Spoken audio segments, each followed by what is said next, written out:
Olá, esse é o trabalho relativo ao estudo de caso da conservação da Sala Emerico Levy, pertencente ao Palácio da Justiça de São Paulo.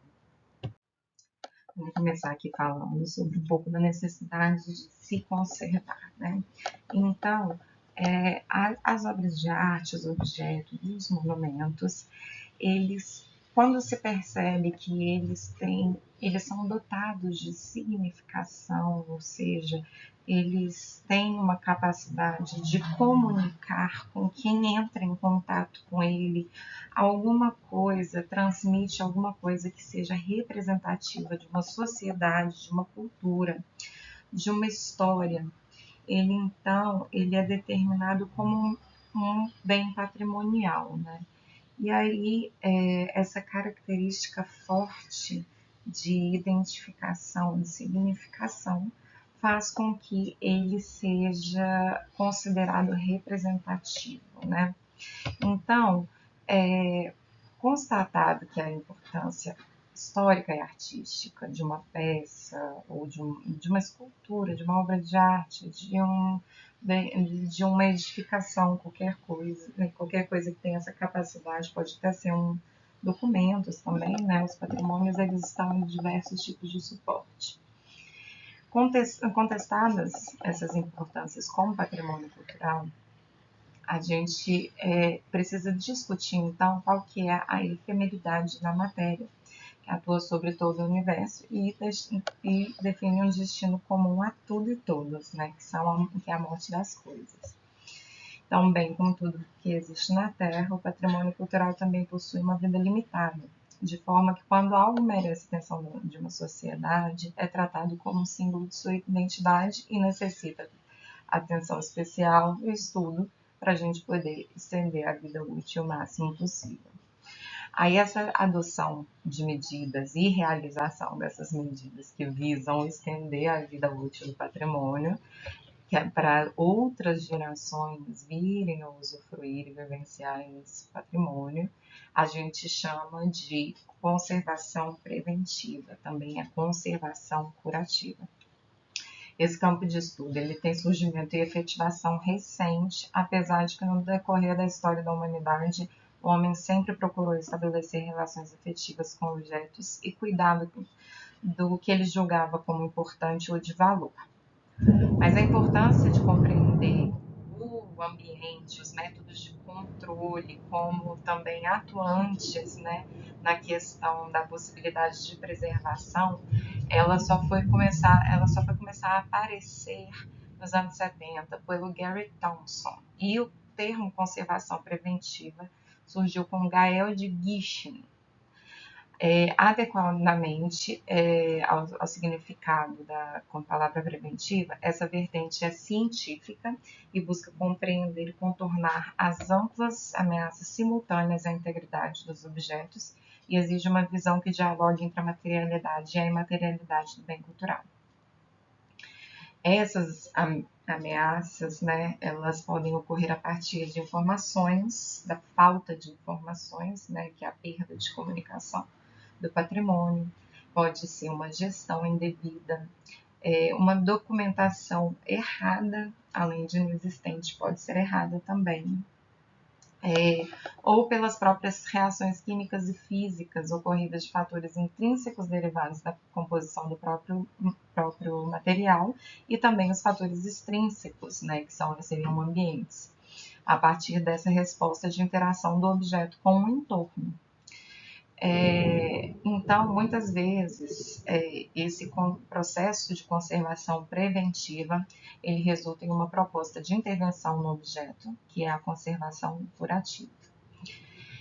Essa busca interromper e reverter, né, os processos que se encontram em andamento, e é uma vertente, e tanto a conservação preventiva e a conservação curativa, né, a conservação em geral, é uma vertente científica de caráter interdisciplinar, que é necessário, para a sua realização correta, é necessário recorrer a diferentes conhecimentos e criar muitas interlocuções entre eles.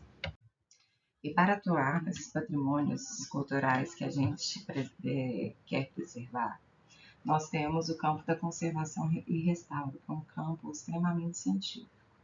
E para nortear, então, né, o que a gente vai considerar como patrimônio histórico, como que a gente vai conservar, a gente tem vários estudiosos, né, ao longo dos anos que foram fazendo suas teorias e discutindo.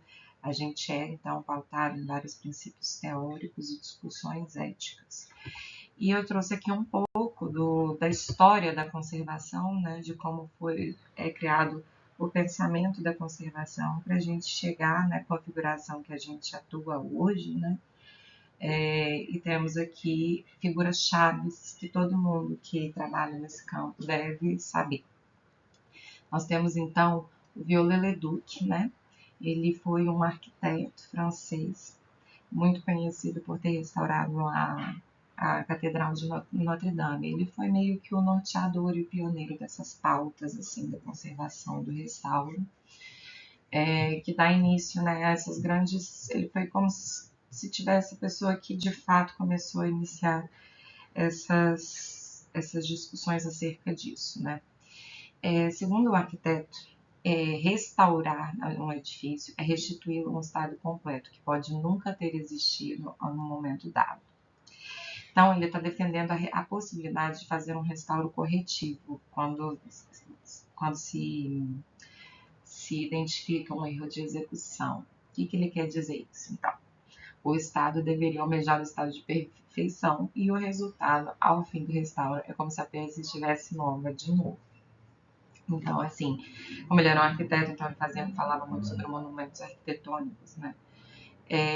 Para o Ruskin, era possível, em um projeto, então, de restauro, numa intervenção de restauro em uma edificação, se você identificasse um erro de execução, você poderia consertar. E também, para ele, se você estudasse o suficiente, soubesse o suficiente sobre aquela obra, aquele contexto, como que quem executou aquela obra pensava, você teria a capacidade de entender o espírito daquela obra e você mesmo aplicaria as suas correções e as suas recuperações, por exemplo, de peças faltantes que você não tem nenhum tipo de referência.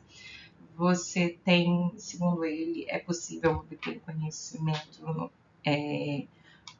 suficiente para inferir e consertar essa lacuna. Já depois de Viollet-le-Duc, a gente vai ter o Ruskin, que tem um pensamento completamente oposto a ele, né? Era um inglês extremamente político e critica o restauro que busca a estética da peça nova. Ele tinha uma forte ligação ao pensamento com a tradição, se preocupava com os avanços desenfreados e substituições que ocorriam a partir da recente Revolução Industrial.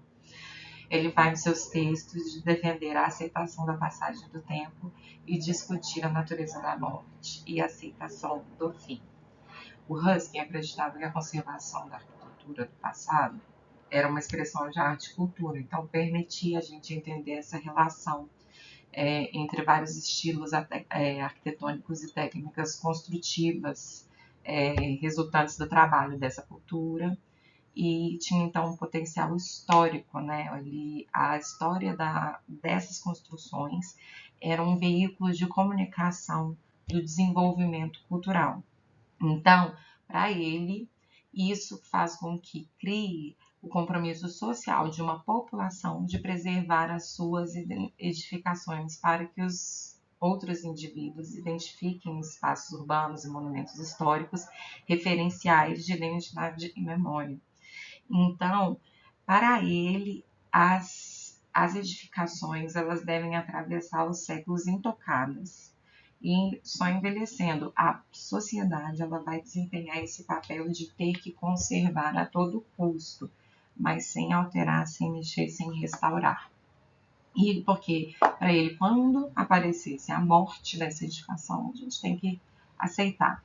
Ele cria, então, essa noção de pátina do tempo. Ele vai discutir a pátina do tempo, que a gente deve ter,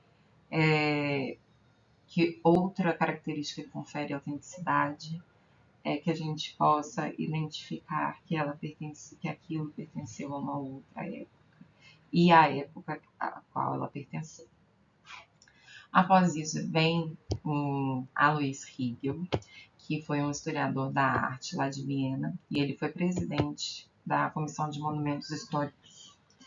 Aí, o Alois Riegel vai trazer esse reconhecimento da atmosfera do patrimônio, né? Ele vai levantar essa discussão que passa do objetivo para o subjetivo. Você não é mais sobre o monumento em si, mas o evento histórico a qual ele remete. Então, ele vai dissociar esse culto da materialidade do status de obra de arte e começa a entender que algo de valor patrimonial deve ser considerado de relevância em uma situação espaço-tempo, que exponha esse item, então, como testemunho daquela situação histórica ali que ele identifica.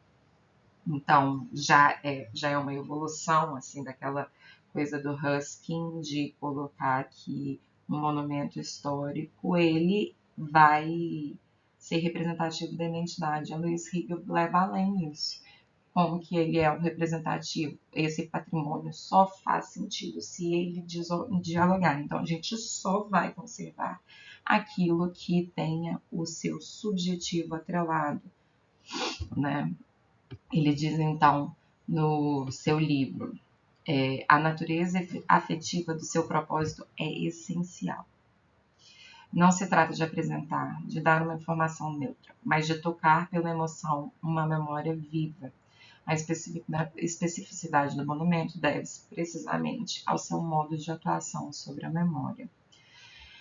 E não é, posteriormente, não é sua destinação original que confere às obras a significação do monumento, somos nós, sujeitos modernos, que atribuímos. Então, ele vai trabalhar muito com a afetividade e memória de identidade que estão associadas ao patrimônio. Posteriormente, surge também o Camillo Boito, que era um italiano, que foi italiano, e ele moderou ele pegou os discursos de Leduc e Ruskin, né, que eram extremamente opostos, e aí ele estudou a teoria dele toda pautada, né, nos estudos de Ruskin e Viollet-le-Duc, para ele poder chegar a uma teoria própria, que é considerada uma teoria bem moderada, e aí a gente vai vendo que a teoria vai tendo uma conformação mais parecida com a nossa atualidade. Ele analisou o potencial criativo que uma restauração faz numa peça para completar. E esse potencial de alteração do sentido, o que isso quer dizer? Ele começa a ver situações em que o restauro foi executado e as complementações de partes faltantes foram feitas, e parou e pensou assim, por exemplo, numa escultura, perdeu-se o nariz. Se você pede para que um artista refaça esse nariz, o nariz ele tem uma capacidade de mudar toda uma fisionomia humana. Então, e o nariz pode ter várias formas, então não é possível pedir para que alguém faça isso sem ter uma referência, porque você está arriscando comprometer toda uma obra, você vai transformar ela em outra coisa, né? E o original se perde a partir disso.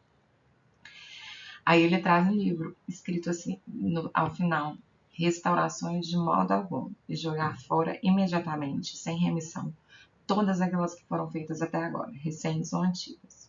Ele vai defender, então, que a conservação ela tem que ser crítica e minuciosa, e ela tem que saber se separar do que é a conservação e do que é o restauro.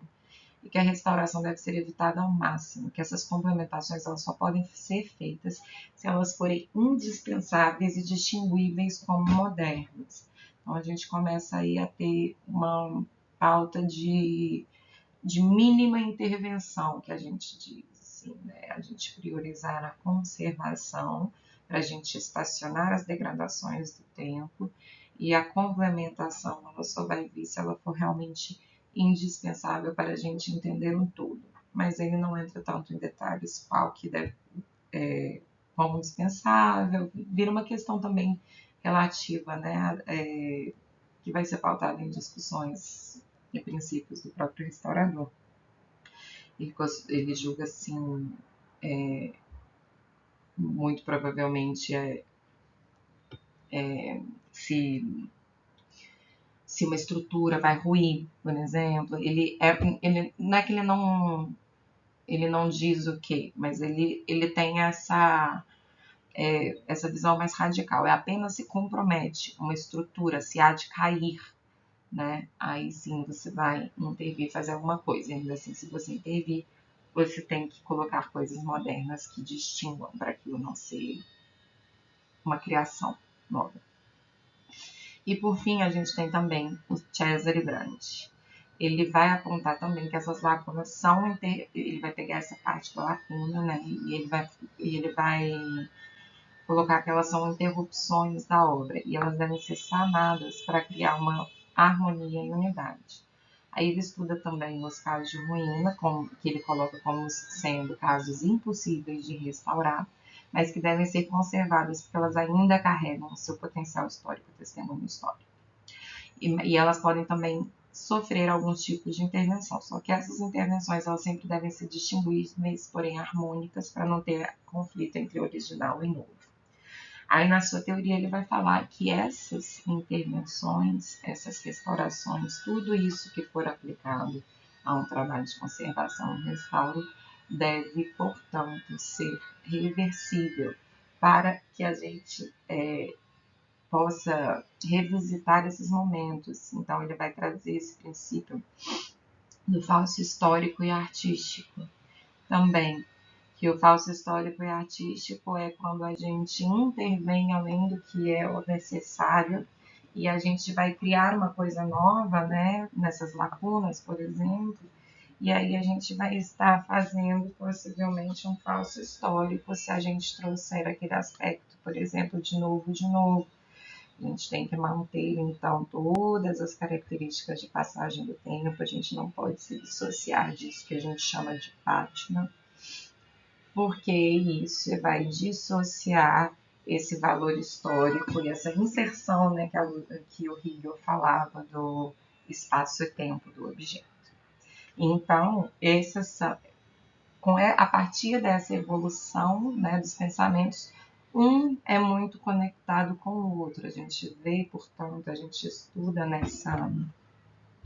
nessa cronologia aí de teorias que uma sempre tem um pouquinho da outra, vai derivada, é como se fosse pegando e aprimorando até chegarmos nos dias de hoje, que a gente tem os conceitos, né, de falso histórico, artístico, reversibilidade. Obviamente, nem tudo vai ser extremamente reversível e é questionável algumas coisas, né? Na conservação, por exemplo, a gente está querendo devolver a gente não vai fazer nenhuma alteração estética, mas a gente precisa ali devolver aquela estabilidade de estrutura. Talvez a gente não consiga uma reversibilidade total, mas também para que, a não ser que o material, a gente podendo ter um restauro científico, que a gente saiba da não incompatibilidade de material que possa vir a ser prejudicial no futuro, mas sabendo da compatibilidade dos materiais, não tem por que eu mexer em uma coisa que seja extremamente estrutural também. Então aí a gente vai vendo as nuances e a gente sempre tem que parar e pensar o que a gente está conservando, para quem a gente está conservando, com que objetivo. E essas são as nossas bases para todo o trabalho que a gente vai empreender na conservação e restauro. Além daquelas teorias, né, que a gente acabou de falar e tudo mais, para nortear todos os trabalhos do conservador, a gente também segue alguns órgãos que estabelecem e discutem para a gente formar diretrizes que sejam internacionais, né, são práticas aceitas no mundo inteiro, a partir de encontros, a partir de congressos e discussões, né, de profissionais na área. E a gente tem órgãos também que legitimam, vão discutir, promover esses encontros para a gente cada vez mais evoluir, né, e ter uma grande unidade em relação a cuidar do nosso patrimônio. As diretrizes internacionais, os principais órgãos assim que a gente tem atuantes são a Unesco, o ICROM e o ICOM.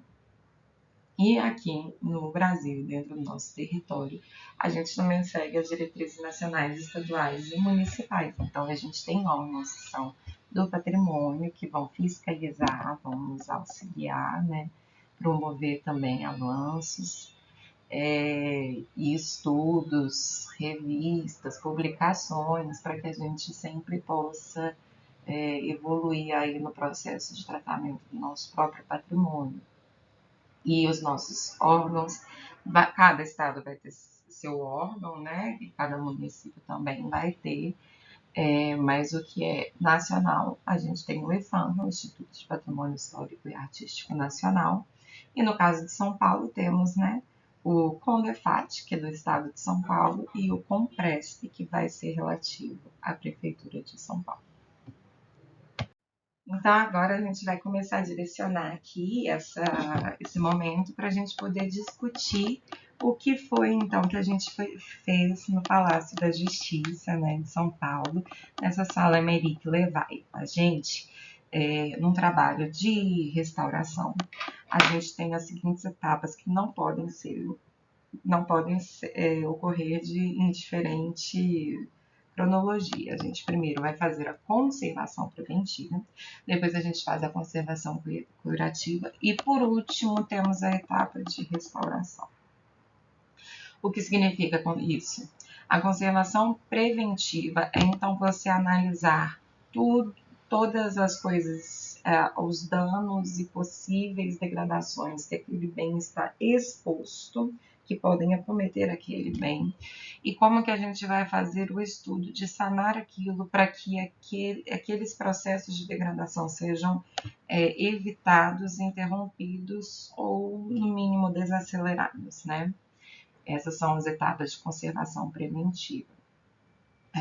A conservação curativa é, uma vez que um dano foi identificado, está ocorrendo, já teve seus efeitos na obra, como estacionar ele, como devolver uma integridade a uma coisa que já deixou de existir, e aí fazer com que aplicar procedimentos para interromper isso e possivelmente para tentar interromper ou desacelerar. E por fim que vem a restauração, né? A restauração seria a devolução desses processos harmônicos da integração da obra, né? Uma obra que provavelmente ali apresenta lacunas, perda de informação e tudo mais, então que a gente vai trabalhar com esses processos de como reverter, pelo menos para retomar a unidade do olhar, reintegrar, né, aquele diálogo com a obra.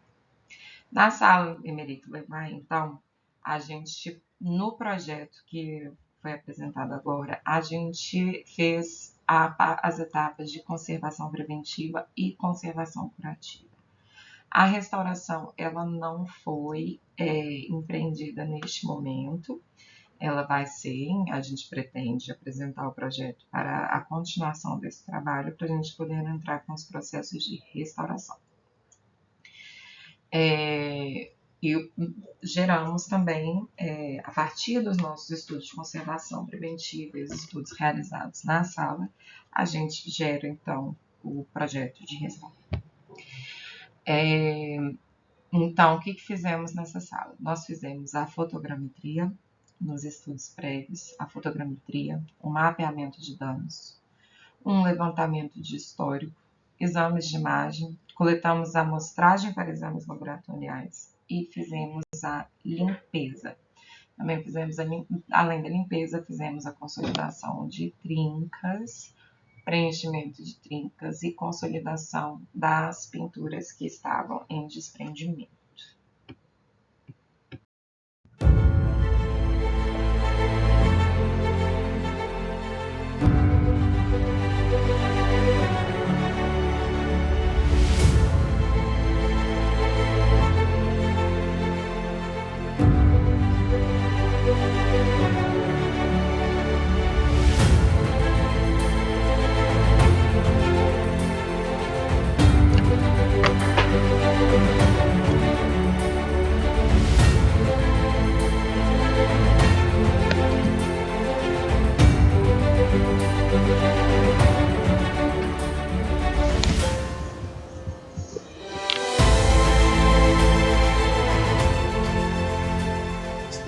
Palácio da Justiça de São Paulo, o maior tribunal de justiça do país.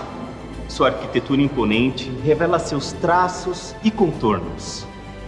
Projetada pelo arquiteto Ramos de Azevedo, a TV Registradores mostrará para você um pouco da história e da beleza deste marco arquitetônico, que cruza a cidade e a vida de milhões de brasileiros.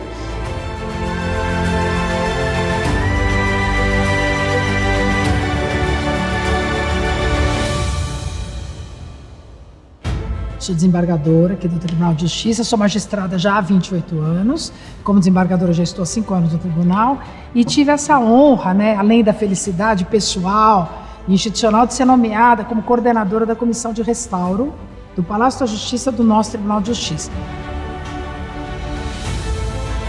Antigamente, os processos de primeira instância eram julgados no Judiciário Central, na cidade do Rio de Janeiro.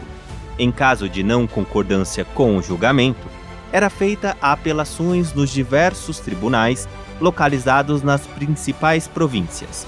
Estes eram chamados de Tribunais da Relação.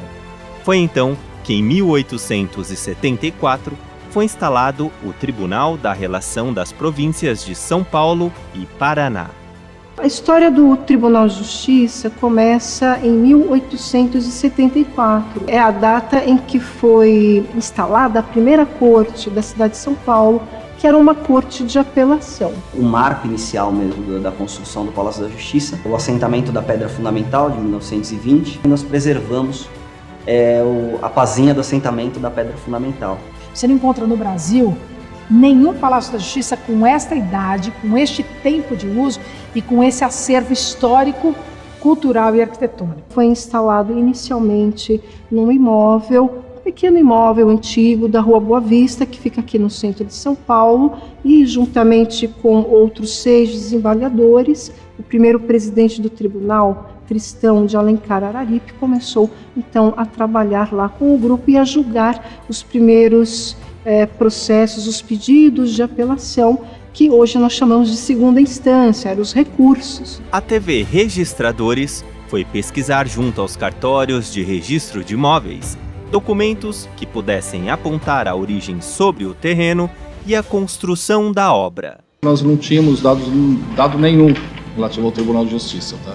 O único ponto de pesquisa que nós tínhamos era que era um imóvel de propriedade do Estado. O Estado depois cedeu ao Tribunal para a construção do Palácio de Justiça. Tivemos que realizar pesquisa em todas as aquisições relativas ao Estado de São Paulo de imóvel naquela localidade, que seria hoje a Praça da Sé. Era uma área muito maior, que foi demolido tudo, que hoje existe a Praça da Sé, que é a estação do metrô. Achamos um mapa de 1881, constando várias ruas da época e várias localizações. E aí localizamos um prédio, um terreno para o Tribunal de Justiça. Então aí a gente teve a amarração das ruas localizadas ao entorno do prédio do tribunal. Tá? E aí tivemos uma facilidade maior para procurar o terreno, que é uma área muito grande, né? E, finalmente, no ano de 1891, ou seja, 2 anos depois da proclamação da República, foi criado o Tribunal de Justiça de São Paulo. Então, o secretário da Justiça, naquele ano, Washington Luiz, que viria a ser, então, presidente do Brasil, solicitou ao escritório de Ramos de Azevedo um projeto que pudesse, então, dar origem a uma sede para o Tribunal de Justiça. E um prédio onde todas as atividades então pudessem ser reunidas. Então elas sairiam destes pequenos imóveis alugados e ficariam todas centralizadas num único local. Embarque conosco nesta viagem ao tempo, onde histórias do passado marcam o presente e constrói o futuro na vida do Judiciário Paulista.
Nós tivemos a sorte de ter o arquiteto Ramos de Azevedo projetando grandes ícones de São Paulo, como o Municipal, como alguns prédios importantes que estão até hoje preservados e como também o nosso Palácio da Justiça. Ramos de Azevedo se utilizava de um estilo eclético e imprimia esse estilo eclético em todas as suas obras. O Palácio da Justiça, assim como em outras obras, ele se baseou no estilo neoclássico, ligado à antiga Grécia, ligado à antiga Roma, com alguns traços barrocos.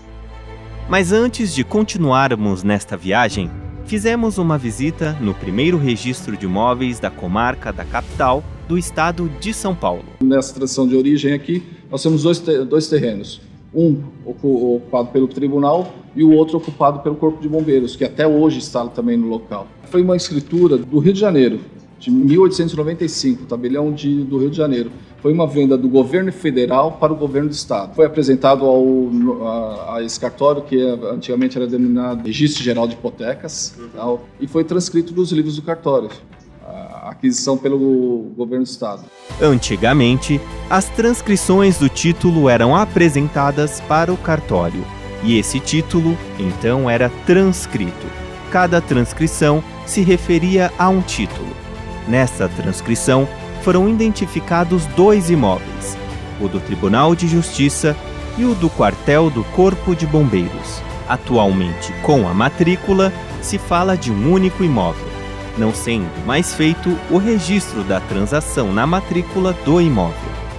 E assim começa a história do palácio. O terreno foi escolhido, que era um quarteirão dentro de um quadrilátero entre a Praça da Sé, a Rua Anita Garibaldi. O que nós tínhamos neste quadrilátero? O antigo prédio da Cavalaria do Exército, também instalado aqui. Então, qual era a dificuldade de se desapropriar estes imóveis? E todo este processo, que é muito complicado, acabou demandando 9 anos. Então, de 1911 até 1920.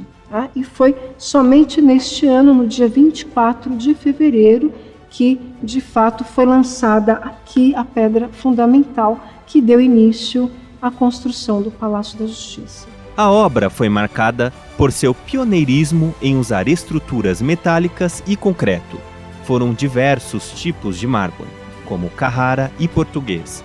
O intenso uso de bronze pode ser visto em cada detalhe da construção e o granito vermelho, fabricado em Itu, visualizado nas colunas do palácio. Por que o restauro? Porque a gente está falando de uma obra historicamente muito importante. Então não é uma mera reforma. Nós tínhamos que fazer uma reforma a começar pela comieira, a começar pelo telhado. Porque você imagina um prédio de mais de 80 anos, sem uma reforma estrutural, chegou numa fase até de comprometimento de algumas áreas. Foram contratadas empresas especializadas não só, como eu disse, em reforma, mas numa reestruturação, numa restauração patrimonial, pública, histórica, cultural. Quase todas os desenhos, os adornos, seja de sancas, seja de pintura de teto, de vitrais, todas fazem referência à justiça.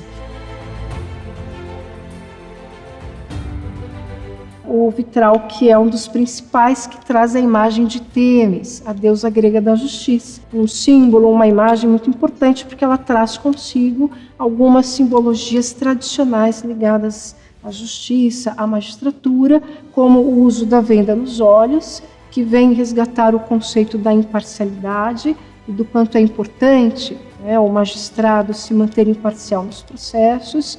Ela também segura uma balança que, em posição de equilíbrio, vem representar a justiça de uma forma geral, mas também a igualdade, a equidade e a isonomia para todas as partes envolvidas no processo. Podemos observar alguns símbolos ligados à antiga Roma, como a lei das 12 tábuas nos vitrais, que vem resgatar o que deu origem ao direito romano e que influenciou todo o direito praticado no Ocidente. Então, houve toda uma preocupação de se fazer disto não só um prédio público, um prédio cultural, um prédio bonito, um prédio histórico, mas um prédio de justiça. Foi requisito premissal que a gente não tivesse uma alteração arquitetônica ou que ela fosse mínima. As águias são símbolos importantes, tradicionais, aqui no Palácio da Justiça, e elas aparecem em diversos ambientes. Primeiro, no portão principal, lá da frente, o portão de bronze, característica daquele pássaro que voa muito alto, com o objetivo de ver de um plano superior tudo o que acontece num plano inferior, até para garantir a sua própria sobrevivência, para caçar. Como deve ser a postura de um magistrado, no meio de uma visão bastante ampla e bastante precisa, conseguir melhor julgar e conseguir melhor promover a justiça. E coroando a porta de entrada do salão do júri, nós temos a figura do leão. Então, o leão vem resgatar o conceito e a importância de se ter firmeza frente às dificuldades, de se ter resistência frente às dificuldades, porque ele traz o conceito da força. Digo a você que em matéria de pinturas, de vitrais, de adornos, não houve alteração da originalidade. Os poucos locais como esse que nós estamos, que tem muita madeira, que tem pinturas, são todos originais. Então, eu posso dizer que o que está sendo feito aqui é uma restauração no sentido mais estrito do termo.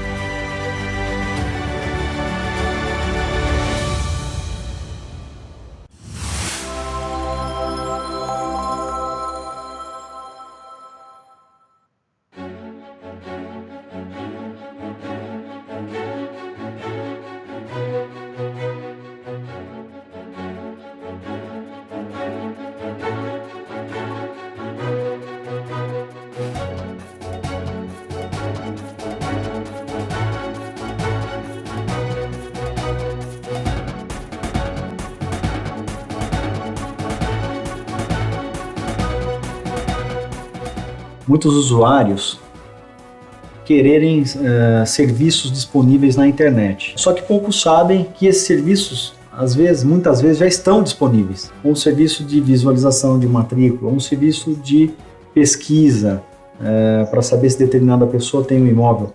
Ou, muitas vezes, um serviço de apresentação de títulos pela Central Registradores. Outro dia vi uma matéria na UOL sobre os papéis, sobre os carimbos e papéis, né, que tudo poderia ser substituído por um aplicativo de celular. Só que as pessoas precisam pensar que existe um mínimo necessário para que isso seja feito com segurança. Você vai atribuir o seu direito de propriedade a um servidor privado, de uma empresa privada. Se essa empresa privada quebra, e se essa empresa privada começa a fazer uso, quem disse que ela não vai fazer uso dos seus dados, das suas... Onde está a segurança disso tudo? Por contrato, certo, mas e se ela, porventura, descumpriu o contrato? Como fica? Então são interesses públicos, tem um interesse público envolvido num registro público de propriedade, num registro de propriedade.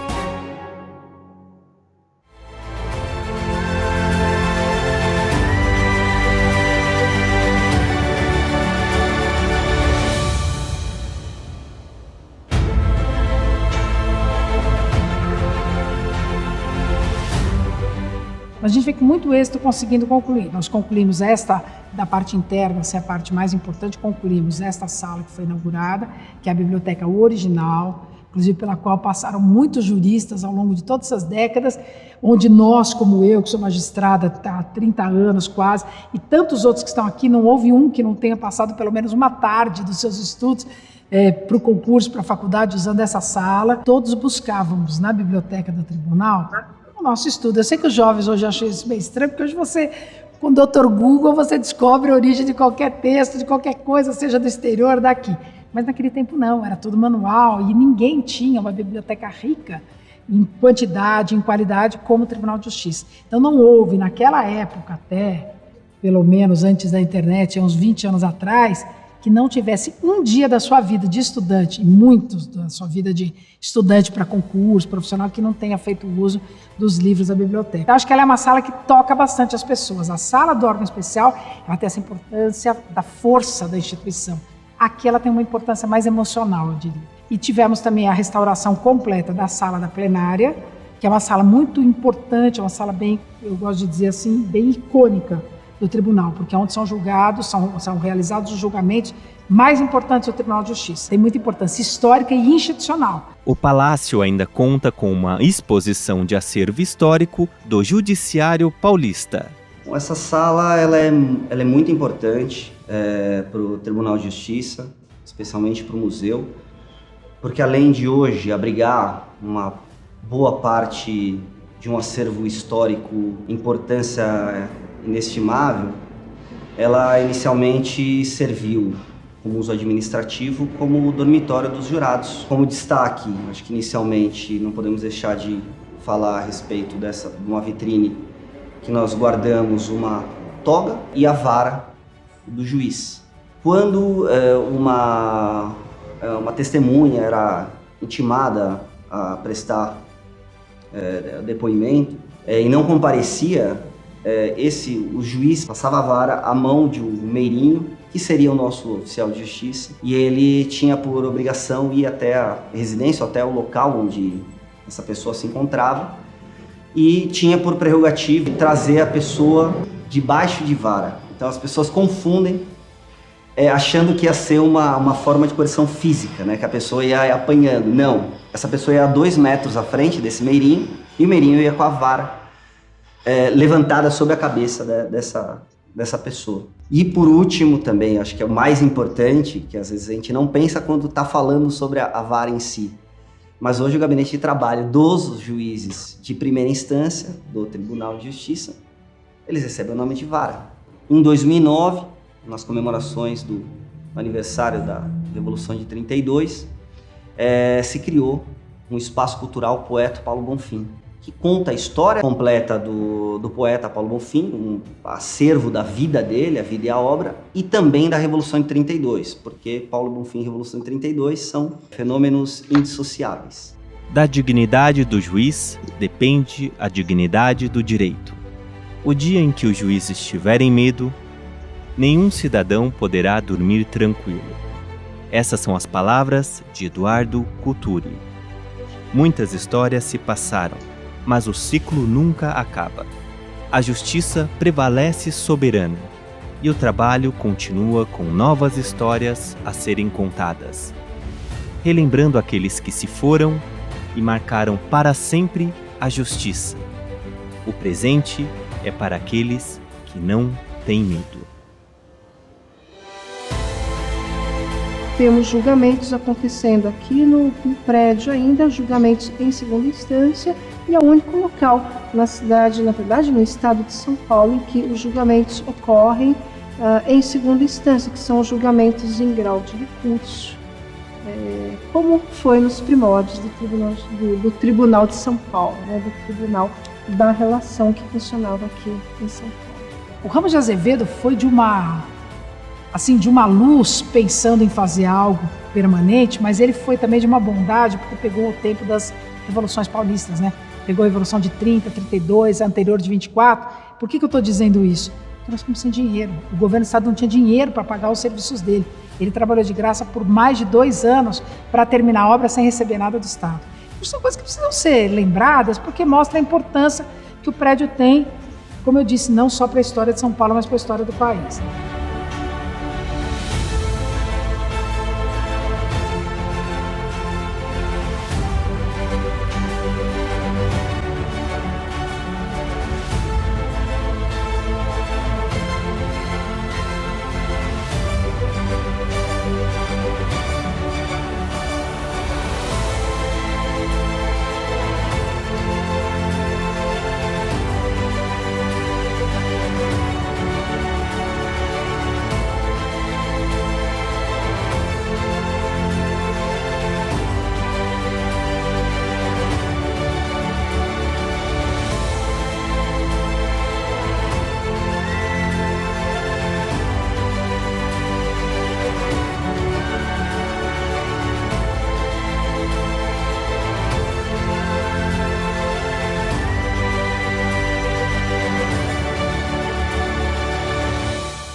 O estudo das pinturas murais desse patrimônio, ele tem que carregar consigo a associação arquitetônica do mesmo e as suas significações não estão dissociadas, pois trata-se de um bem integrado. O que é um bem integrado?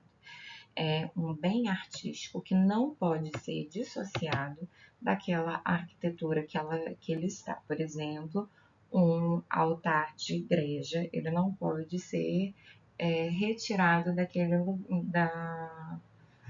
do lugar que ele está. Ele é considerado um bem integrado à arquitetura. Então, a arquitetura, segundo Marcílio de Oliveira Bizarre, além das funções básicas, estruturais e funcionais, ela está diretamente relacionada a relações de poder e de cultura.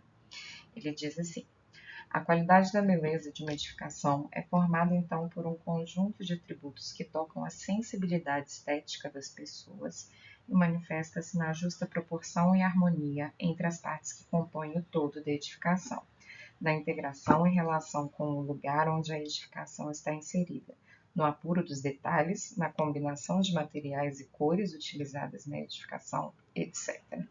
Enfim, trata-se de um conceito subjetivo, visto que a arquitetura é arte plástica. Bem, a Sala Emerite Levay, ela é então pertencente a essa arte plástica da arquitetura do Palácio da Justiça. E ela dialoga muito, né, as pinturas e as suas mensagens, que tem forte carga ali de significação, elas dialogam com todo o restante das outras salas do palácio, né, que também carregam as mesmas alegorias, fazem a alusão aos valores da justiça e trazem, né, esse requinte, essa mesma forma de rebusco e o estilo estético que está presente em outras salas do palácio. Na verdade, no palácio todo, né? Então, e o que são, né? O que é que essas pinturas murais carregam aí? Elas carregam experiências com a imagem de forte carga ideológica, pedagógica e identitária. A gente vai ver isso ao longo de todo o palácio, né? A gente tem isso na sala do júri, a gente tem na sala das togas, em muitos lugares a gente vê essa carga ideológica, pedagógica e identitária. É também possível, como é um patrimônio de interesse social, com uma abundância de informação visual, com ornamento e esquema decorativo, a gente pode atribuir ao objeto de estudo um valor nacional, que é considerado por François Chouat como um valor fundamental. Ela diz assim: o valor nacional é o primeiro, fundamental. Foi ele quem inspirou de ponta a ponta as medidas de conservação tomadas pelo Comitê da Instrução Pública, quem justificou o inventário e o cortejo de todas as categorias heterogêneas de sucessão. Na França Revolucionária, foi o valor nacional que legitimou todos os outros, dos quais é indissociável e a cujo conjunto hierarquizado ele comunica seu valor afetivo. Ao considerar o valor nacional, a gente deve acompanhar o entendimento e situar a obra no contexto temporal, né, para a gente descobrir por que ela carrega esse valor nacional. E é isso que a gente vai fazer também no estudo da obra, né? A gente coloca aqui como um patrimônio que ele é do ecletismo, né? E ele está situado em uma temporalidade da nossa história, né? Da história do Brasil, não só do Brasil, como da história do estado de São Paulo também. E também, né, nessa obra é possível estabelecer valor cognitivo, que também François Chouat fala, que igualmente educativo se subdivide em uma série de ramos relativos aos conhecimentos abstratos e a múltiplas competências. A qualquer século que pertence, Os monumentos são testemunhas irrepreensíveis da história, por isso eles permitem construir uma multiplicidade de histórias, política, costumes, artes, técnicas, ao mesmo tempo que auxiliam na pesquisa intelectual e formação de profissões e artesanatos. Além disso, eles funcionam como introdução a uma pedagogia geral do civismo. Os cidadãos são dotados de uma memória histórica que terá o papel efetivo de memória viva. Então, adiante, a gente vai ver como que isso se aplica na sala Émeric Levine. E também, por fim, nessa sala de Émeric Levine, a gente também vê elementos, né, que são do ecletismo, que é o positivismo do Augusto Comte, que é essa devoção à ciência, à doutrina e ao método, né?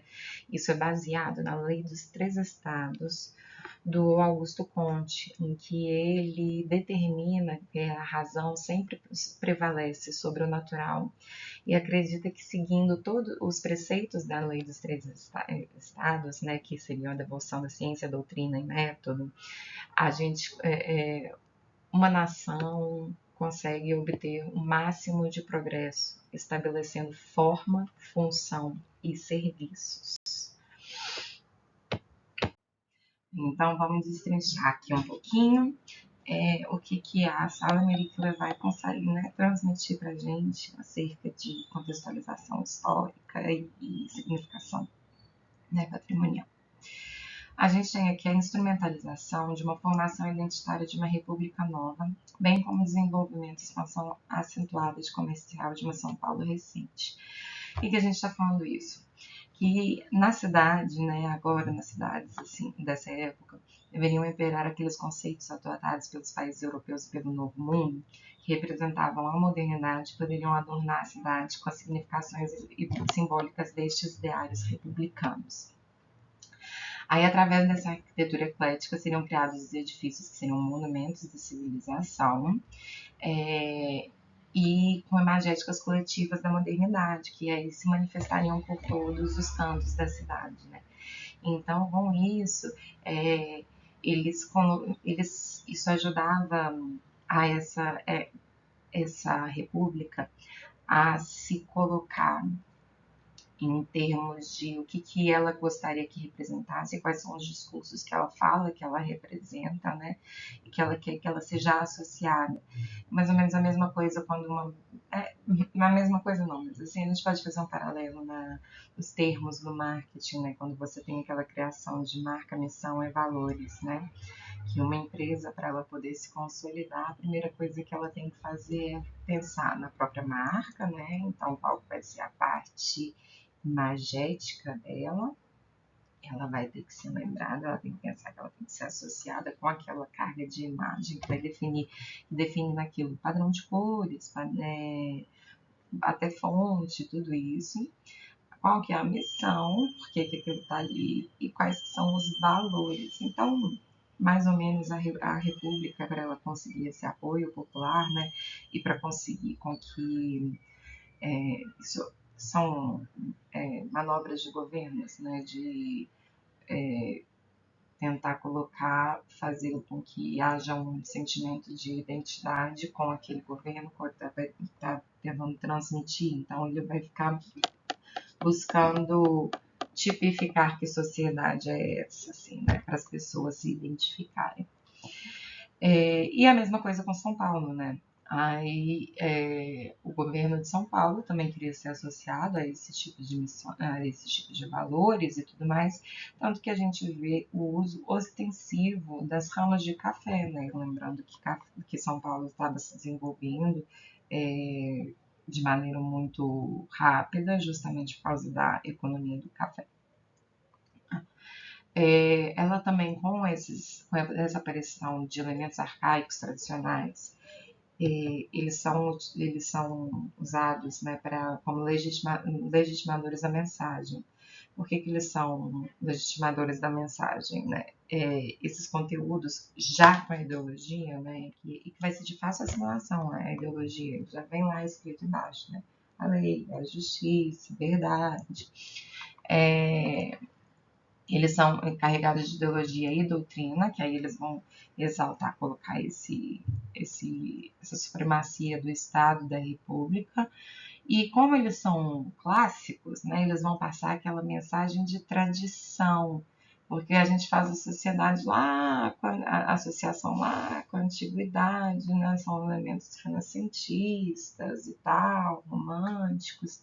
Então, ele pega no na nossa memória afetiva e ele faz um elo como se fosse uma questão de existência já mais antiga. Então, ele vai criar uma mensagem, uma sensação de tradição no espectador que vê.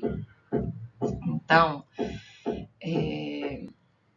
pensar assim, por exemplo, no Museu Paulista ali, a gente tem as pinturas de Tournai também, que eles são pinturas que vão criar imagens tipo de qual que é a sociedade paulista.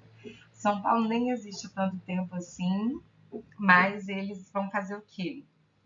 Quer dizer, existe há tanto tempo, mas assim, essa expansão grande e tudo mais, né, que eles querem se reafirmar, é muito recente. Então, eles vão querer, naquelas pinturas ali que a gente tem, né, da São Paulo, eles vão aparecer as imagens tipo, quais são os tipos de cidadão que você vê ali, são imagens cotidianas, para que elas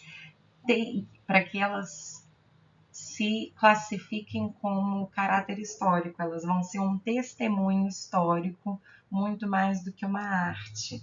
Então, para transmitir que aquele é o tipo de sociedade paulistana e da Nova República.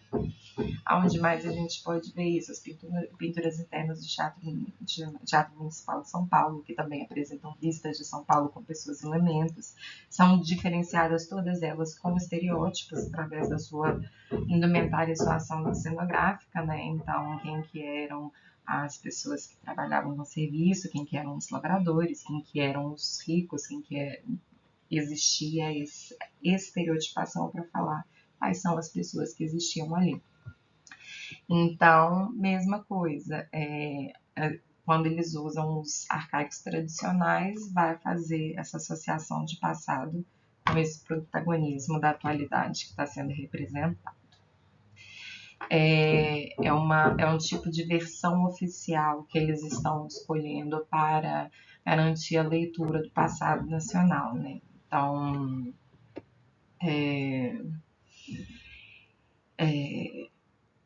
vira essa intenção de testemunho histórico.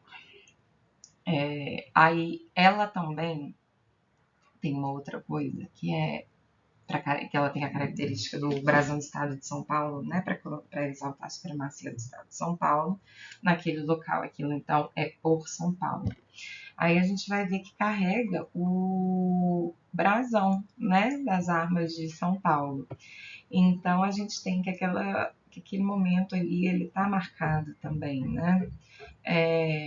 E por ter esse brasão, a gente pode talvez ter duas pistas sobre a construção dessa sala, né? Porque a gente tem um período muito longo ali do Palácio da Justiça, que ele foi criado, que ele passa por várias fases, né? Inclusive essa constitucionalista de São Paulo. Através da presença ali daquele brasão, então o que a gente pode pensar? A gente pode concluir com certeza que é pós-1932, que aquele brasão foi criado em 1932. Aí depois a gente só pode ter suposição, pois não foram encontradas, né? A gente não conseguiu encontrar os registros que pudessem nos indicar sobre quando foram feitas essas pinturas da sala, né? Então a gente pode levantar hipótese apenas. E aí pela presença do brasão, a gente tem a hipótese, né, de que ela foi pintada depois de 1932 e ela pode ter sido pintada nesse período aí entre 1992 e 37. Por que eu estou falando isso? Porque a partir de 37, com a instauração do Estado Novo, né, o uso do brasão vai ser impedido e proibido. Então, é uma que eu acredito que não... Pode até ser que sim, mas acredito que as chances são menores de ter sido pintado aí nesse período, né, uma vez que a Revolução Constitucionalista de São Paulo ela era contra a Aliança Liberal, que foi vitoriosa, né, para a instalação do Estado Novo. Ou então ela foi pintada após 1946, que foi quando o brasão das armas de São Paulo pode voltar. Que eu acho muito menos provável, porque a inauguração oficial, né, a última inauguração oficial do palácio foi em 1942. Então, muito provavelmente aquela pintura já estava ali antes. Mas é uma aparição muito interessante, assim, notável de ser, e ela é notável de ser, que é de trazer à tona, assim, né, de ser pensada. E aí, a gente também tem que essas pinturas são um testemunho histórico produto de uma produção amplamente desenvolvida na época, originada dessa imigração de artistas e artesãos, principalmente da França e da Itália. A gente tem ali que esse início do século passado foi um início muito marcado pela imigração no Brasil. E com essa questão de difusão de manuais de decoração e uma república que estava interessada em copiar os moldes que estavam sendo feitos, moldes urbanísticos que estavam sendo feitos na Europa. Então, logo eles traziam, eles queriam nas arquiteturas os moldes dos que estavam sendo feitos, né? A partir dessa revolução industrial, a gente começa a ter uma reprodutibilidade facilitada. Então, os moldes começam a vir junto com esses imigrantes, artistas e artesãos, principalmente da França e da Itália, que era onde eles tinham mais esse tipo de arte, né? E eles vinham também com os seus próprios livros de manual dessa produção. Esse tipo de produção no Brasil, ele se dava principalmente por via escolar, né? Fora esses imigrantes italianos.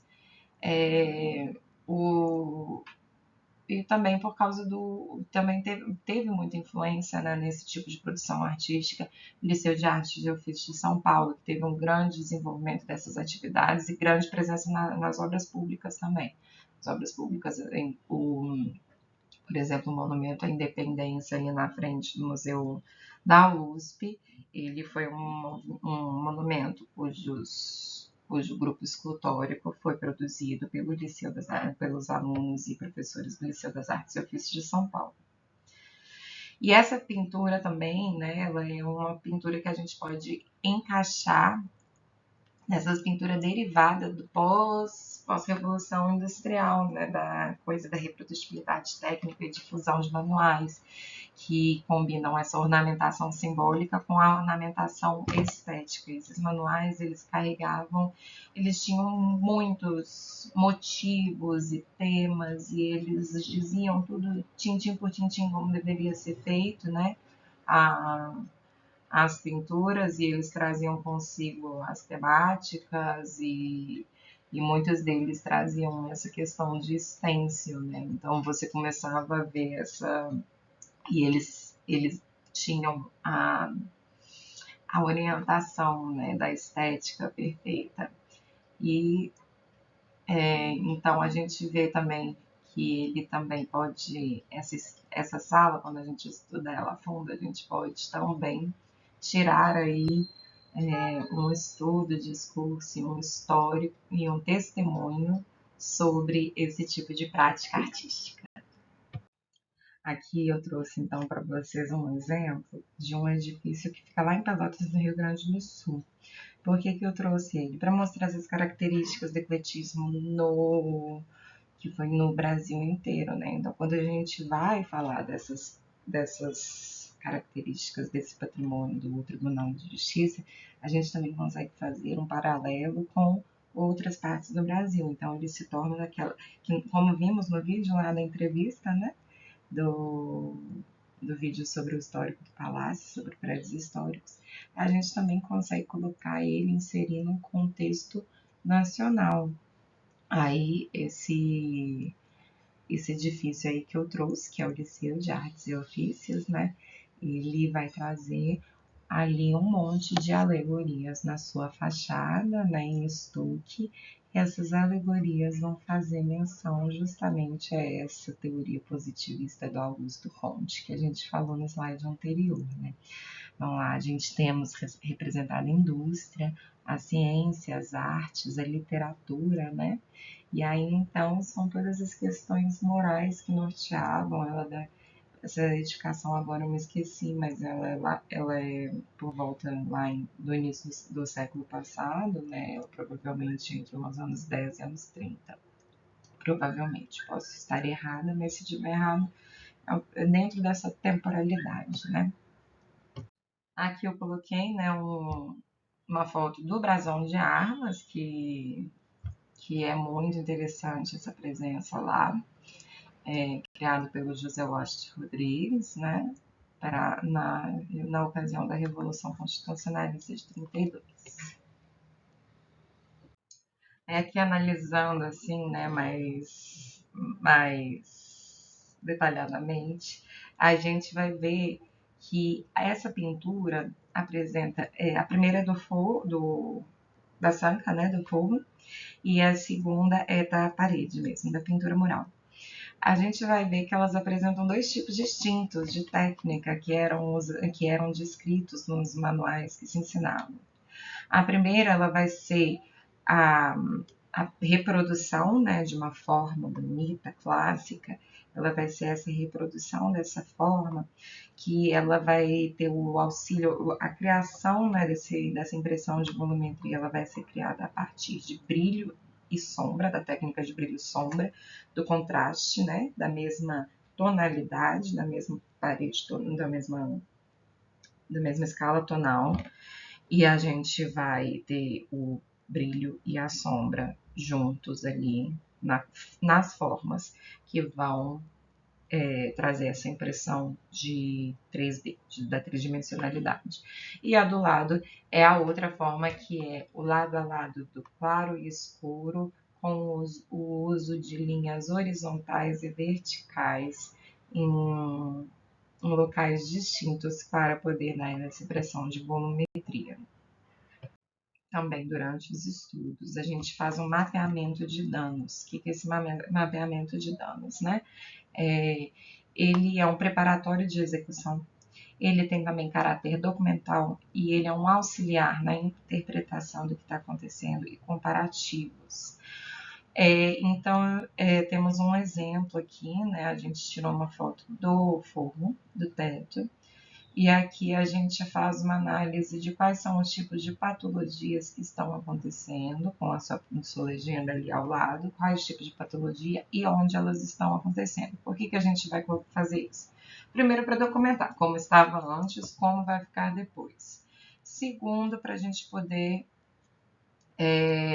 montar, né, quais são as nossas ações, nosso cronograma de ação. A gente vai atuar aonde, quais lugares estão mais necessários, que tipo de patologia, que tipo que é a ocorrência mesmo. E ele também é um auxiliar de interpretação e comparativos, porque a partir do momento que a gente faz esse mapeamento e a gente fala, esse dano está acontecendo aqui, a gente tem uma visão do geral. E a gente pode, talvez, encontrar relações entre um dano e outro que está acontecendo. Então, a gente pode ver se uma infiltração pode estar ocorrendo de algum lugar ali, que aí a gente pensa em termos de planta e pensa na questão arquitetônica, da onde pode surgir. E comparativo também pelo seguinte: a partir desse mapeamento de danos prévio ao trabalho, a gente vai atuar fazendo processos de conservação. Daqui a 5, 10 anos, quando for, eu pego esse mapeamento de danos e eu pego a sala que passou pelo processo de conservação e eu posso estudar ela e ver se esse mapeamento de danos, se realmente o trabalho de conservação conseguiu sanar, ou se novos danos apareceram, né? Então é muito importante a gente ter isso, para a gente poder analisar bem quais outras ações vão ser tomadas no futuro. Nas análises científicas, a gente tem aqui a reflectância de raio-x, né, que estão nas primeiras fotos, e esse é um aparelho, né, que a gente chamou o IFE do RJ, que tem um projeto de laboratório móvel, né, então eles foram até o local com esses equipamentos para a gente fazer coleta de amostras e análises, e esse equipamento que está na mão dele, do XRF, é que ele consegue ter a capacidade de medir em escala atômica, né, quais são os saltos eletrônicos que vão ocorrer com a emissão de um raio-x. Então, ele emite um raio-x ali naquela superfície, e naquela superfície, quando recebe o raio-x, cada átomo tem a sua assinatura, né, em termos de quantidade de energia que absorve, quantidade de energia que reflete e tudo mais. Então, ele vai receber esse raio-x. Esse raio-x vai ter a capacidade de excitar e estimular alguns elétrons ali, e o que não foi absorvido, ele vai ser refletido de volta, ele não foi utilizado por aquele átomo. Então, o aparelho vai captar qual que está sendo essa reflexão, o quanto voltou, né, energeticamente do raio-x, e vai fazer aquela leitura para descobrir qual átomo está ali naquela composição. Esse é um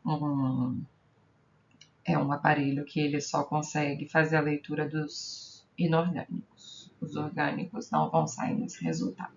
Importante dizer. E ali no segundo, a gente tem uma amostra da nossa a gente coletando uma amostra, né, das pinturas que já estavam em desprendimento ali naquela parte, por exemplo. É uma parte da coleta para a gente poder mandar para um laboratório de análise para dizer quais são as composições químicas daquela tinta e a gente saber qual foi o tipo de tinta utilizado com certeza. Se foi um óleo, se foi uma acrílica, se foi uma têmpera, se foi um pastel. Por mais que a gente, por experiência, já tenha nossas suposições, é sempre bom a gente confirmar via laboratorial, porque muitas surpresas aparecem. Aí a gente tem a câmera térmica, né? Essa câmera térmica, ela é utilizada para fazer a leitura da variação de temperatura de uma superfície. E ela vai fazer a leitura, as cores que vão aparecer, elas vão ser relativas à amplitude térmica que ela está ali representada, que é onde a câmera está apontando, ela vai ter uma certa amplitude térmica e toda aquela área de leitura, né?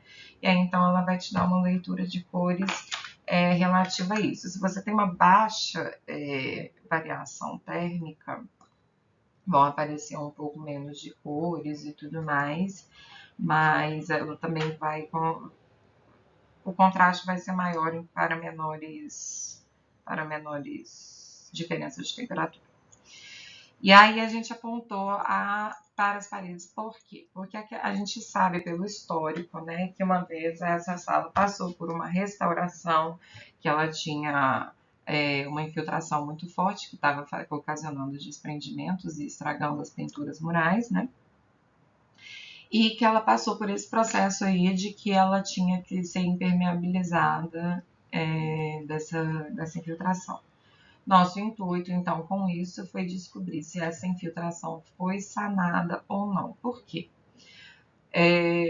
Como pretendemos fazer um projeto de restauração, a gente precisa ter certeza, né, que essa infiltração foi sanada, porque no caso houve uma reintegração cromática e uma repintura durante o período de intervenção dessa correção de infiltração, que foi aplicado, mas que ele também foi perdido. Então, por que será que ele foi perdido? A gente, então, foi analisar se, de fato, essa infiltração tinha sido sanada. Como a gente teve que usar essa câmera térmica em dias que estavam secos, não foram períodos de chuva, a gente vai ter uma leitura um pouco dificultada. Mas porque é melhor quando chove, que a gente vê assim, se há uma infiltração, a gente tem a umidade ali mais presente, ela não tem tempo de secar, migrar, essas coisas assim. Mas, de qualquer maneira, mesmo sendo um tempo seco, durante a nossa leitura, a gente viu que há locais, sim, com presença de umidade. Essa presença de umidade vai ser marcada pela cor, que vai demonstrar que ali tem regiões que estão menos frias do que as outras. E aí a gente apontando, eu coloquei no primeiro lado, né, um lugar que a gente não tinha danos de pintura, não estava aparecendo algo nas primeiras análises organolépticas, que uma estabilidade, né, em termos de pintura. E ela realmente está sem variação térmica ali, a leitura dela está bem homogênea.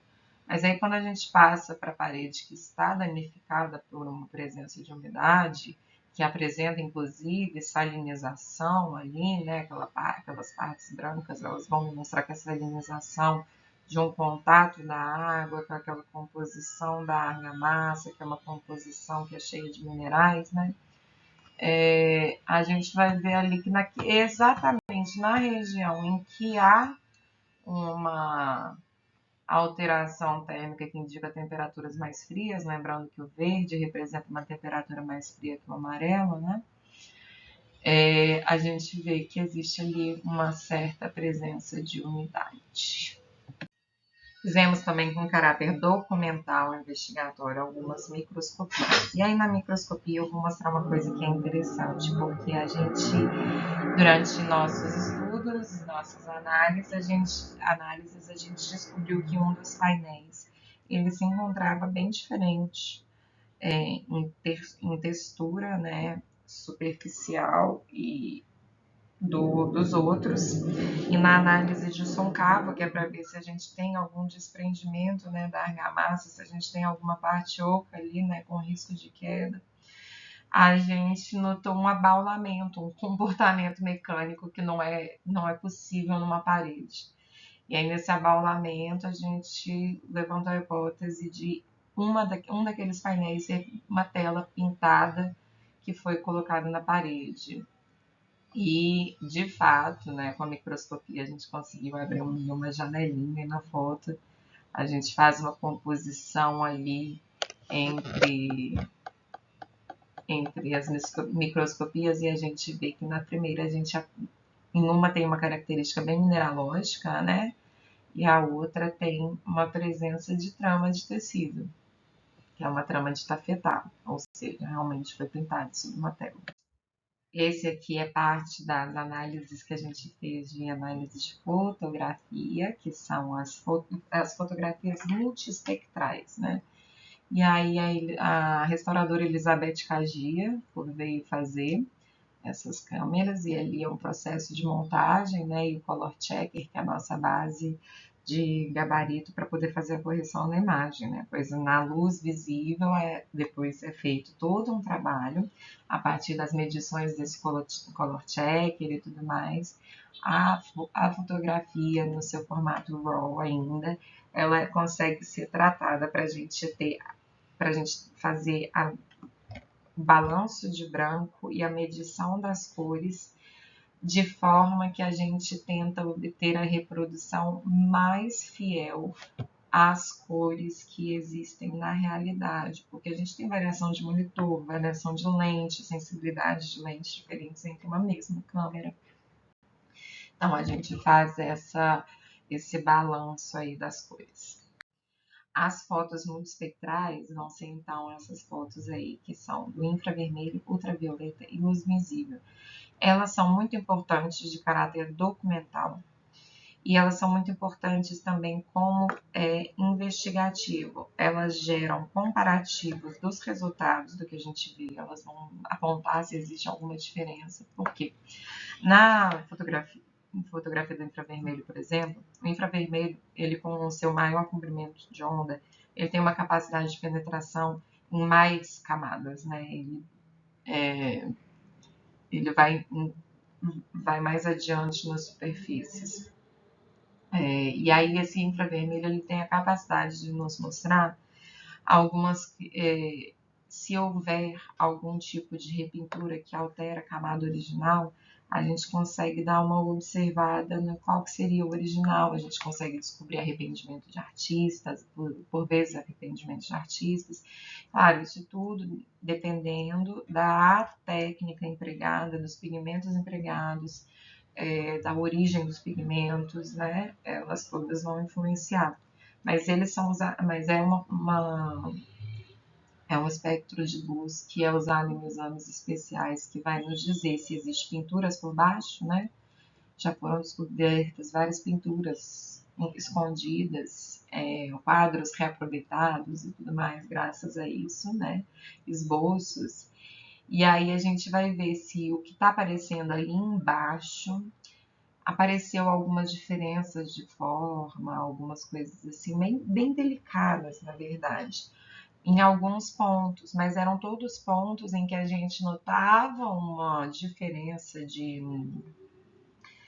textura assim da tinta, né? Então a gente desconfiava que havia repintura e a gente viu umas pequenas alterações de forma e uma pequena diferença na nitidez que sugeriam um outro tipo de contraste ali que estava sendo que pela nossa suposição da aplicação de um verniz indevido ali, que está sendo difícil de se enxergar na luz visível, pois perde-se um pouco dessa informação.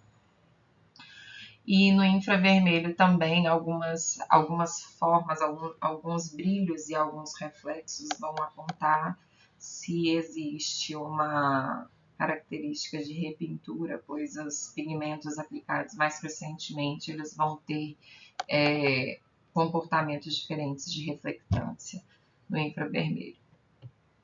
E ali na luz visível a gente já começa a ver uma condensação diferenciada em alguns pontos, e só em alguns pontos, que são os pontos de brilho que apresentavam na superfície, que a gente desconfiava a presença de um verniz, o que leva a gente a crer cada vez com mais certeza de que existe ali a presença de um verniz também. Aqui a gente vai vendo alguns tipos de patologias que foram encontradas, né, na sala, todas elas lembrando que elas estão devidamente documentadas e assinaladas no mapeamento de danos. Então, nós temos ali o destacamento, né, das camadas de pintura. Ela geralmente acontece por uma incompatibilidade de material mesmo, ou então uma umidade que faz com que que a pintura se solte, ela destaque mesmo, né? Ali nós temos uma fissura com perda. A gente tem uma perda, então, substancial da própria argamassa e da pigmentação. Temos também a lacuna, que são as perdas de informação e camada pictórica. Ali no primeiro nós temos também a degradação antrópica. A degradação antrópica, ela seria presença humana, né? São coisas que foram feitas com a obra de arte. Então, por exemplo, se alguém pega um estilete e rasga uma tela, aquilo ali a gente poderia classificar como uma degradação antrópica.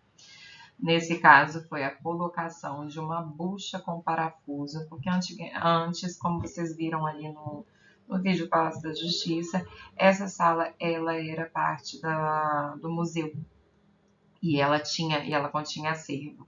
Esse prego aí, esse parafuso aí colocado, ele era para pendurar um quadro, né? Então foi feito um furo no meio da pintura mural e aplicada essa bucha com o parafuso, e o parafuso em estado já estava enferrujado. Então essa ferrugem do parafuso com o contato da umidade, né, ela vai migrando e entrando em contato com a argamassa.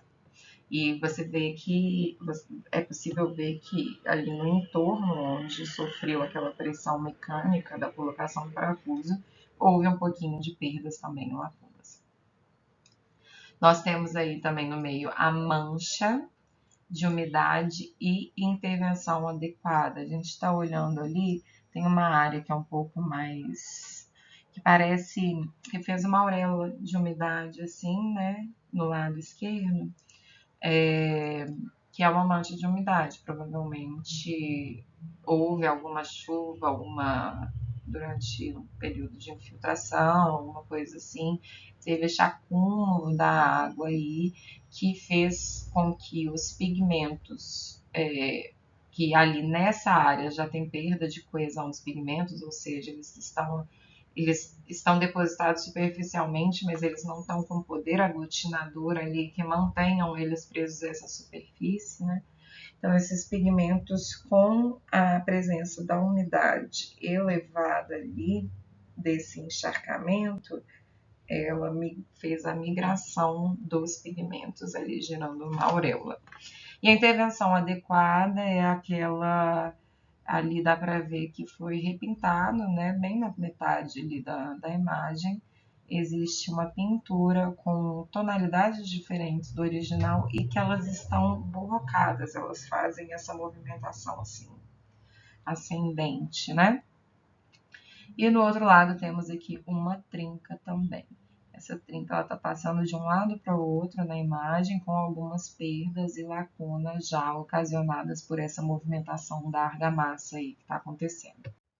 Temos também aí a presença de lixiviação. A lixiviação é um processo que ocorre quando um contato com a água, também bastante água, vai lavando a camada superficial e ela consigo vai levando parte dos pigmentos, dos minerais, e naquela parte em que houve então essa lixiviação, é porque não é que não exista mais o pigmento ali e nem a pintura. Até existe, mas não existe na mesma quantidade, né? E aí perdeu a sua capacidade uniforme de reflexão. A gente, se for olhar microscopicamente, né, vai ter a superfície vai ser muito mais irregular do que nos outros lugares em que a gente tem as cores, que a gente consegue definir as cores. Então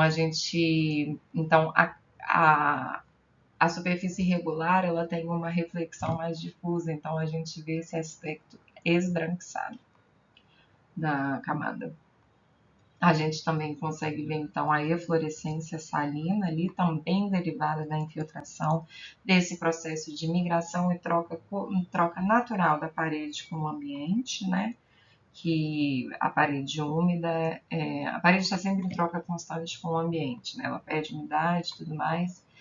E nesse processo, onde tem uma grande quantidade de umidade derivada de infiltração, nesse processo de respiração da parede, ela foi migrando para a superfície e encontrou um local de resistência ali, onde se acumulou mais essa água que foi levando e acumulando tudo que ela foi levando de minerais ao longo do caminho, do percurso dela, né?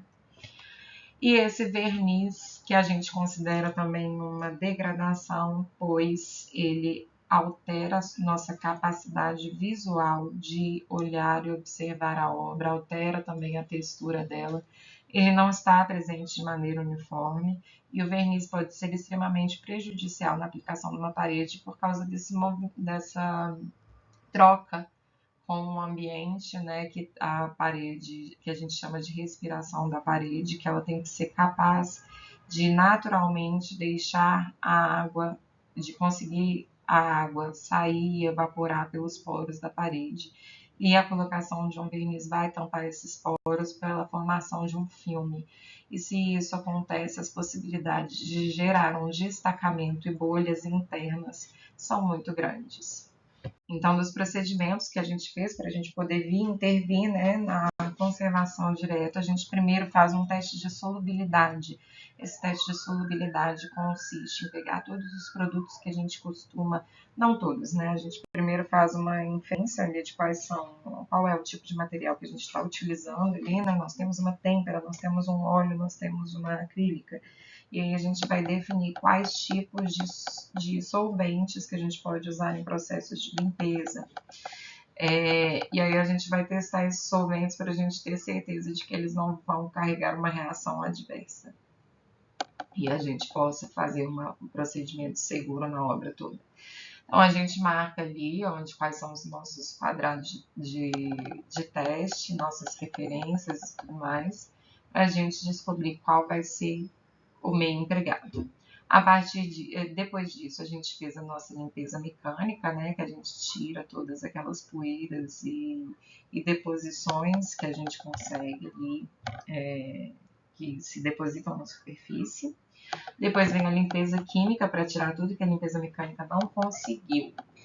A limpeza química ali sendo feita, ali do lado tem os suaves com a sujeira que a gente tirou, lembrando que é uma área muito central de São Paulo, então o tráfego super intenso de ônibus, caminhão, carro, o tempo todo, 24 horas por dia ali, recebendo então essas fuligens, e a fuligem é super necessária de ser retirada, pois ela age em contato com a umidade do ar e ela acidifica a superfície onde ela se deposita.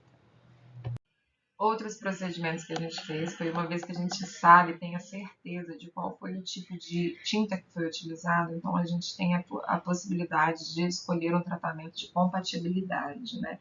Então usamos ali a saturação com a cola animal, por se tratar de uma pintura gold, têmpera, e a gente usou, então, a saturação com cola animal, ela consiste na gente aplicar um pouquinho ali, né, desse mesmo aglutinante da tinta nas partes em que se tornam esbranquiçadas, para a gente devolver uma certa uniformidade superficial ali, para tentar consertar um pouco a reflexão, né, essa reflexão super difusa que faz com que a gente perca a informação visual das cores que ali estão presentes.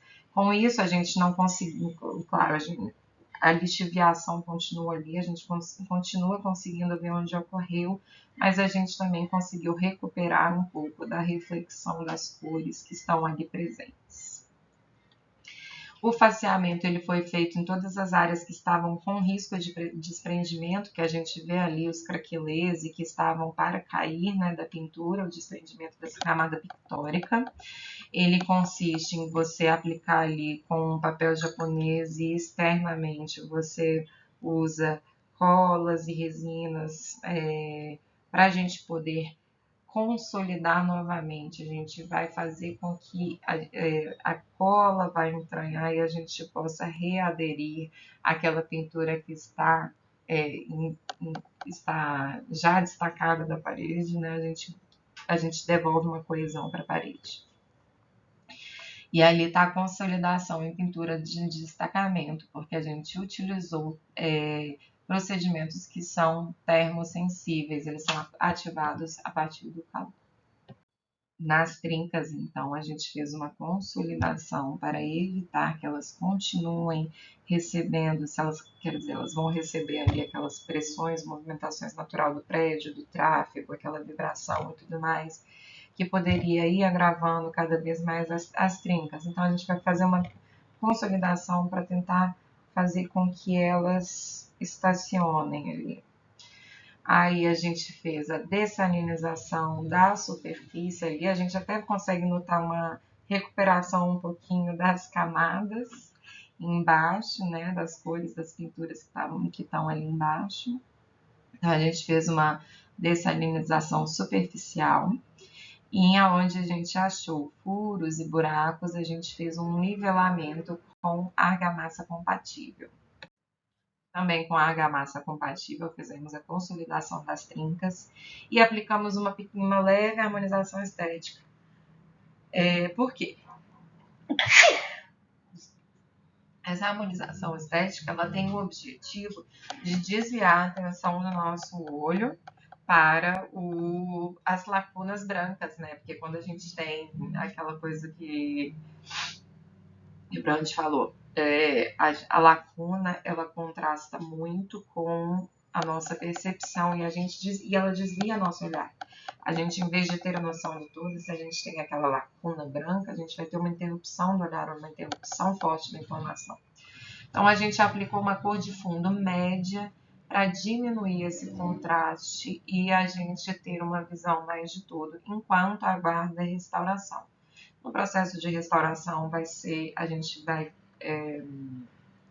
vai fazer uma harmonização estética com reintegração cromática imitativa, pois se trata de uma pintura de reprodutibilidade e a gente tem muita referência, então a gente não está criando nada ao trazer o restauro mimético de novo.